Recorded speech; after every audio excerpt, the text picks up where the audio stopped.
Lok Sabha speaker Om Birla Jaipur दौरे पर हैं। जयपुर में हैं लोकसभा स्पीकर ओम बिरला। ओम बिरला ने यहाँ प्रबुद्धजनों से मुलाकात की। बाल संसद के आयोजन को उन्होंने अनूठा प्रयास बताया। कहा कि इससे नई पीढ़ी लोकतंत्र के प्रति जागरूक होगी। हमारे देश की लोकतंत्र की यात्रा बहुत पुरानी है।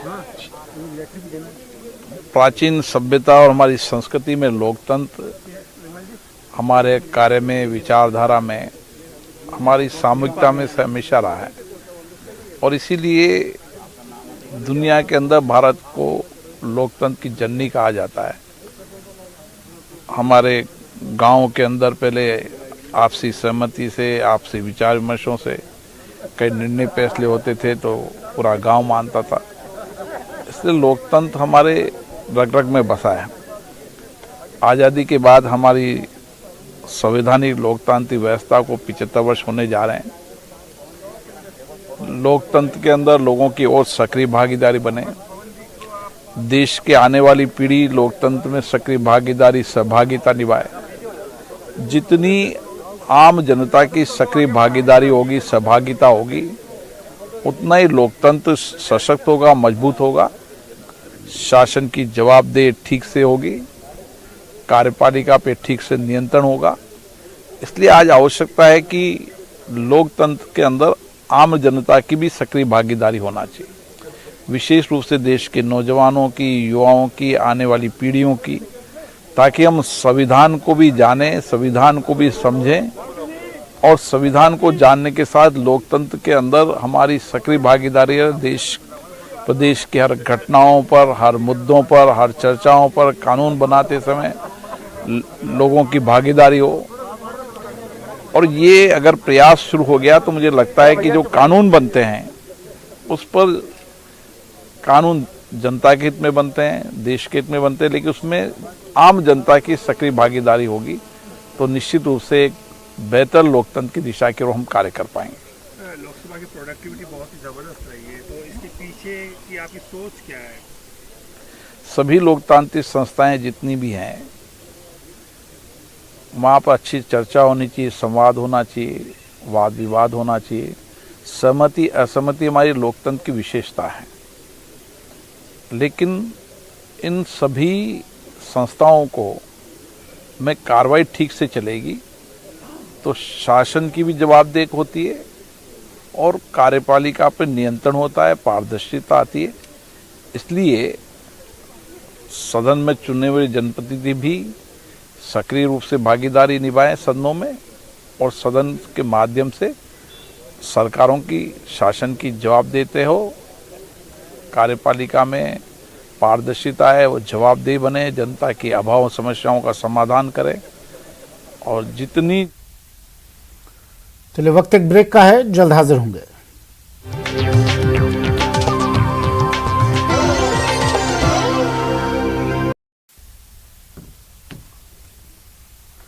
और ये सीधी तस्वीरें दिखा रहे हैं आपको जयपुर के रामनिवास बाग से। मुख्यमंत्री अशोक गहलोत यहां पहुंचे हैं और पंडित नेहरू की मूर्ति का अनावरण मुख्यमंत्री ने किया। यहां पहुंचकर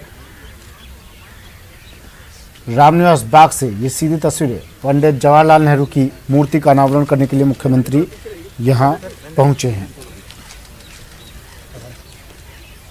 और प्रताप सिंह खाचरियावास, पीसीसी चीफ गोविंद सिंह डोटासरा यहाँ उनके साथ, मुख्यमंत्री के साथ पंडित नेहरू की मूर्ति यहाँ लगाई गई है, जिसका अनावरण मुख्यमंत्री अशोक गहलोत ने किया।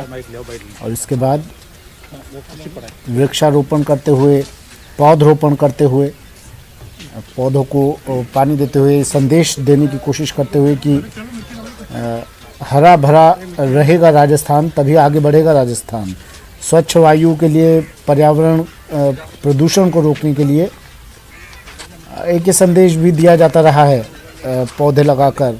मुख्यमंत्री गांधीवादी नेता और इस तरह के कार्यक्रमों में वो भाग लेते रहे हैं। पंडित जवाहरलाल नेहरू की मूर्ति का उन्होंने अनावरण किया यहाँ पर पहुंचकर और फिर पौधरोपण भी किया जा रहा है कांग्रेसी कार्यकर्ताओं द्वारा। ये देखिए जगह जगह पर पौधे लगाकर संदेश दिया जा रहा है हरा भरा प्रदेश रखने का। रामनिवास बाग से ये सीधी तस्वीरें मुख्यमंत्री अशोक गहलोत पीसीसी से निकले और सीधा अब यहाँ विधानसभा जाने से पहले रामनिवास बाग में रुके। यहाँ पर पंडित जवाहरलाल नेहरू की मूर्ति का अनावरण किया और यहाँ भी एक कार्यक्रम आयोजित किया गया था। उसमें पंडित जवाहरलाल नेहरू की तस्वीर के सामने पुष्प अर्पित कर उन्हें उनकी जयंती पर उन्हें अपनी श्रद्धांजलि दी मुख्यमंत्री ने और तमाम कांग्रेसी कार्यकर्ताओं ने, तमाम नेता उनके साथ मौजूद हैं।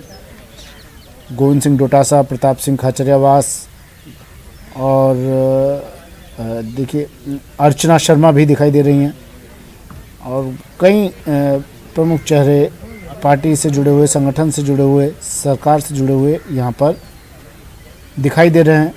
आज पंडित जवाहरलाल नेहरू की जयंती और आज देश भर में कांग्रेस ने कई कार्यक्रम आयोजित किए हैं।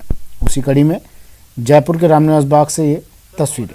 90-10 के रिश्वत के लिए मांग के केंद्र से पानी पर 90-10 को रिश्वत मांग के गवर्नर ने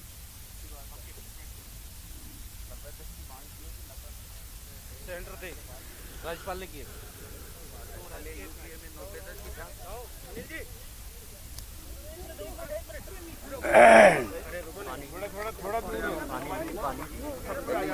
मैं 90-10 ही था, मैंने उनको थैंक्स भी दे दिया। आराम से कैसे दे रहा है? अरे आराम से खड़े हो जाइए।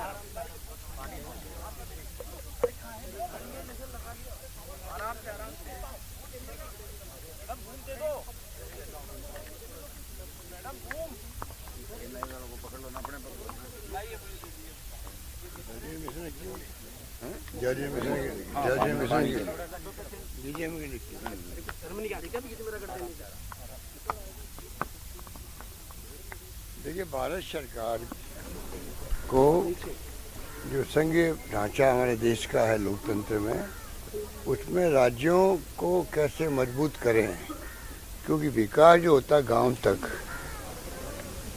वो होता है राज्यों के थ्रू होता है। तो केंद्र की नीति होनी चाहिए कि राज्य सरकारें मजबूत रहे, तब जाकर के चाहे वो कोरोना का मुकाबला करना हो और चाहे वो विकास की बात हो, तब संभव होगा। एनडीए गवर्नमेंट उल्टा चल रही है, हर बात में हिस्सा राज्य सरकार का बढ़ा देती है। पहले जो सेंट्रल स्पॉन्सर स्कीम्स होती थी, CSS कहलाती थी, उसमें 80-20 होता था, 20 राज्यों का और 80 होता था केंद्र का, सभी योजनाओं में। अब समय के साथ साथ इन्होंने सबके 50-50% कर दिया, 50% केंद्र का, 50 कर दिया राज्यों का। राज्यों के पास वित्तीय साधन बहुत कम होते हैं और कोरोना में और बड़ी मार पड़ गई। एक तो वो मार पड़ रही थी, अब जो जल जीवन मिशन है इसके अंदर भी आप बताइए कि 50% होगा, 45 केंद्र का, 45 राज्य का और 10% पब्लिक से इकट्ठा करो। ये जो स्कीम बना रखी है उसके कारण से कल भी मुझसे डेलीगेशन मिले थे कि हमें बड़ी तकलीफ आ रही है, किस प्रकार मोबिलाइज करें, गांव में कैसे कलेक्शन करें। तो ये जो स्थिति है ये केंद्र को समझनी चाहिए। मुझे बहुत अच्छा लगा जब हमारे महामहिम राज्यपाल महोदय आदरणीय कलराज मिश्र जी ने, जो राष्ट्रपति भवन में कॉन्फ्रेंस हो रही है राज्यपाल गणों की, उसके अंदर उन्होंने कहा कि राजस्थान की स्थिति देखते हुए, राजस्थान आज देश का सबसे बड़ा राज्य है, राजस्थान की भौगोलिक स्थिति दूसरे राज्यों से अलग है, यहाँ पर दूरियाँ बहुत है, एक गांव दूसरे गांव के बीच में दूरियाँ हैं। सदियों से यहाँ पानी को लेकर लोग तकलीफ दे रहे हैं, पानी को तरसते रहे हैं। उस राज्य के अंदर घर घर जल पहुँचेगा तो आप कल्पना करो, ये यूपी नहीं कि एक गांव खत्म हुआ और दूसरा गांव शुरू हो गया, वहाँ पर बाउंड्री। यहाँ हमारे तो एक गांव खत्म हुआ, दूसरा गांव 8-10 किलोमीटर 15 किलोमीटर में होता है, ढाणी और दूर दूर होती है। ऐसे राज्य के अंदर सर्विस डिलीवरी जो है, कॉस्ट ऑफ डिलीवरी वो बहुत ज़्यादा लगती है अन्य राज्यों के मुकाबले के अंदर। हमारी लंबे अरसे से मांग है कि राजस्थान में कॉस्ट ऑफ डिलीवरी, गांव में सर्विस पहुंचाना, पानी हो, बिजली हो, शिक्षा हो, स्वास्थ्य हो, सड़कें हो, और राज्यों के मुकाबले ज़्यादा खर्च होता पैसा यहाँ पर। उसी रूप में राज्य सरकार को प्रायोरिटी पे हमें इमदाद देनी चाहिए, फॉर्मूला बदलना चाहिए इसलिए आप देखते हैं कि पिछले लंबे अरसे से मांग की जा रही विशेष राज्य दर्जे की, पर केंद्र ध्यान नहीं दे रहा है। मैं उम्मीद करता हूँ राज्यपाल महोदय के कहने का एक मायने होते हैं। उन्होंने जो अपने दिल की बात कही है वो राजस्थान की स्थिति देखने के बाद कही है, सोच समझ के कही है, और मैं समझता हूँ कि राज्यपाल महोदय कहने के बाद में केंद्र सरकार पर असर पड़ेगा और अवश्य कोई निर्णय करेंगे जो राज्य हित में होगा, मेरा मानना है। दूसरा, जो पेट्रोल डीजल के दाम जो बढ़े हैं उसमें ही केंद्र सरकार की नीति बहुत खराब रही है। रोज दाम बढ़ाते गए 25 बढ़ा दिए और अचानक बढ़ाए थे ज्यादा है। और तो और 2020 के अंदर उन्होंने एक साथ जंप किया था 15-20 रुपए का, और जंप करके लगातार बढ़ा करके आप उसके बाद में खाली दिखावे के लिए 5 रुपए 10 रुपए कर, और मैं पहले ही कह चुका हूँ जितना वो कम करते हैं सतही राज्य सरकारों का हिस्सा बैठ कर होता टैक्स का वो कम हो जाता है। उदाहरण के रूप में अभी जो इन्होंने कम किया है हमारा 1,800 करोड़ रुपये कम, और मैं खुद महीने पहले 2% कम कर चुका हूँ महंगाई देखते हुए राजस्थान के लिए। उसे किसी राज्य ने नहीं किए थे, खाली राजस्थान के 1,000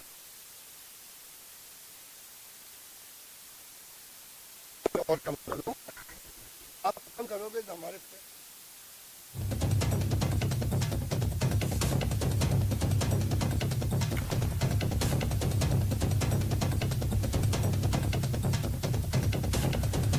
चलिए, तो मुख्यमंत्री अशोक गहलोत पहुंचे रामनिवास बाग और यहां पर पौधरोपण किया। मुख्यमंत्री ने पंडित जवाहरलाल नेहरू की मूर्ति का अनावरण किया, पुष्पांजलि अर्पित की उन्हें और पत्रकारों से बात कर केंद्र पर निशाना साधा। इस तस्वीरें सीधी तस्वीरें रामनिवास बाग से।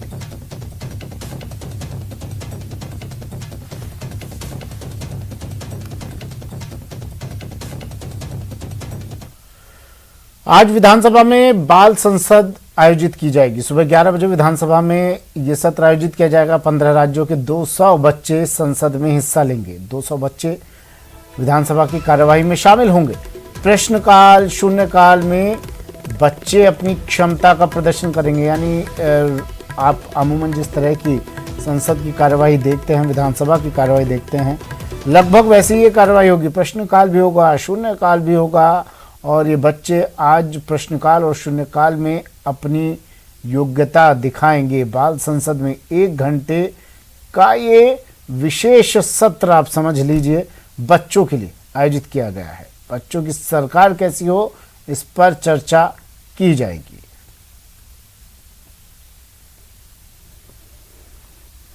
जो भी मिले वो मुझे स्वीकार्य था, किंतु समिति द्वारा मुझे गृह मंत्री की भूमिका निभाने का अवसर दिया गया है, तो मैं गृह मंत्री बनकर आज कुछ अहम मुद्दों पर अपने सुझाव देने वाला हूं, कुछ जवाब देने वाला हूं विधायकों को। क्या भूमिका होती है गृह मंत्री? गृह मंत्री का काम है कि वो राज्य में सुशासन बनाए रखे अपने, और गृह मंत्री का काम तो मुझे ऐसा लगता है कि सबसे ज्यादा महत्वपूर्ण भी होता है। और मुझे बहुत अहम मुद्दा दिया गया है, मुझे शराबबंदी, मादक पदार्थों की तस्करी से संबंधित मुद्दा दिया गया है, तो मुझे तो लगता है मेरी भूमिका आज और भी ज्यादा अहम है इसी के साथ। मैं वो जो प्रश्नकाल समाप्त होता है ना, और फिर वो जो संख्या काल से आता है, तो उसमें बीच में हंगामे होते हैं, तो उसमें मेरा हंगामे में रोल है। एक लाइन है, स्क्रिप्ट है मेरे पास। अच्छा, क्या बोलेंगे? माननीय अध्यक्ष महोदय, सरकार नकल को रोकने में विफल है, ये लाइन है। अच्छा, मुझे एमएलए का रोल मिला पक्ष में। अच्छा, क्या होती है एमएलए की भूमिका, क्या करता है एमएलए? एमएलए पक्ष में बोलते हैं। अच्छा, आप किसके पक्ष में बोलेंगे? विपक्ष। Actually I feel very privilege and honour to be here, and मेरे को बहुत अच्छा लग रहा है कि इतना अच्छा अपॉर्चुनिटीज विधानसभा ने मेरे को दिए यहाँ पे, so thank you so much. मैं एमएलए हूँ विपक्ष में, मुझे प्रश्नकाल में प्रश्न पूछना है। क्या भूमिका होती है विपक्ष के एमएलए की? विपक्ष के एमएलए के कुछ मुद्दे पे उसे प्रश्न करना होता है जिसका उसे उत्तर मिलेगा। मेरा प्रश्न है कि ये जो बच्चे हैं, सरकार जो बच्चे अभी सड़कों और ढाबों पे काम करते हैं, सरकार इस बाल मजदूरी को रोकने के लिए क्या क्या उपाय कर रही है? नौका बीकानेर से आया हूँ और मैं यहाँ पर सत्ता पक्ष के विधायक का रोल निभाऊंगा। इसके तहत मैं राजस्थान सरकार से राजस्थानी भाषा को संवैधानिक मान्यता दिलाने के लिए संघर्ष करने का उसके बारे में मांग करूंगा, अनुरोध करूंगा। आज़ादी के बाद पहला प्रयास है, जिस प्रयास में हम ये कोशिश कर रहे हैं कि बच्चे जो कल देश के नागरिक बनेंगे उनके मन में सरकार की क्या कल्पना है। इसलिए हमने उनसे कहा कि आप साल भर इस बारे में प्लेटफॉर्म प्रोवाइड करें और बच्चों की सरकार कैसी हो इस पर आप बच्चों के विचार। चलिए बढ़ते हैं अगली खबर की ओर। बीकानेर से खबर है, सत्तासर गांव में खाजवाला के सत्तासर गांव में 11,000 केवी से एक ट्रक टकरा गया। सूखे चारे से भरे ट्रक में इसके बाद भीषण आग लग गई। छत्तीसगढ़ पुलिस और ग्रामीणों ने आग पर इसके बाद काबू पाया। पशु चारा और ट्रक जलकर इस आग में खाक। ट्रक चालक हादसे के तुरंत बाद मौके से फरार हो गया। देर रात यह हादसा हुआ था। छत्तीसगढ़ थानाधिकारी जय कुमार बादू मौके पर पहुंचे और समय रहते आग पर काबू पाने से एक बड़ा हादसा होते होते टल गया। छत्तीसगढ़ थाना क्षेत्र के सत्तासर गांव की ये घटना है।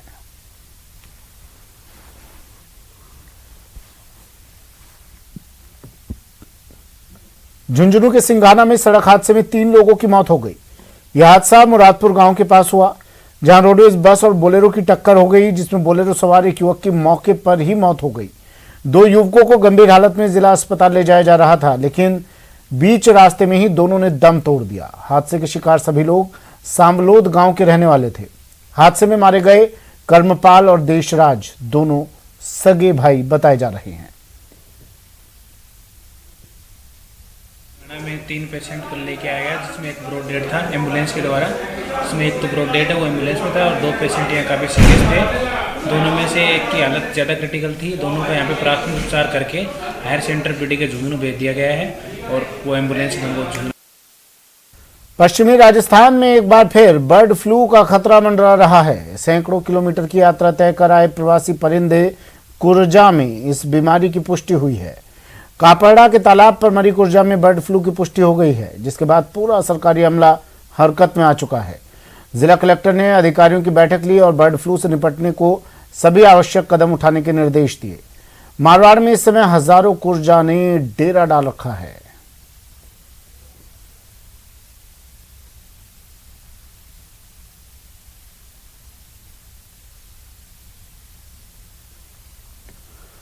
पाली जिले के रोहट क्षेत्र के सरदार समंद बांध बड़ी संख्या में कुरजा पक्षी मर गए। इनमें से 100 कुरंजा को दफना दिया गया। वहीं 2 मृत कुरंजा के सैंपल जांच के लिए भेजे गए हैं, जिससे मौत के कारणों का पता लग सके।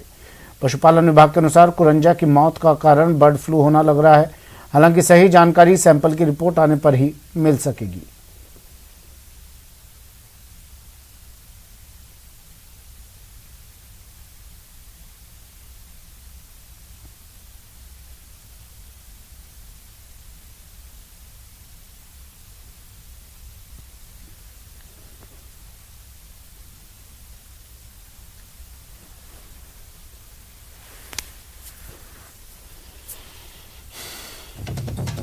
तो बड़ी संख्या में कुरंजा की मौत के कारणों की अब जांच की जाएगी। बर्ड फ्लू की आशंका जताई जा रही है। पशुपालन विभाग ने बर्ड फ्लू की आशंका जताई है, लेकिन सैंपल भेजे गए हैं। सैंपल्स की रिपोर्ट आने के बाद अब ये साफ हो पाएगा किस वजह से क्या कारण रही कुरंजा की मौत के पीछे।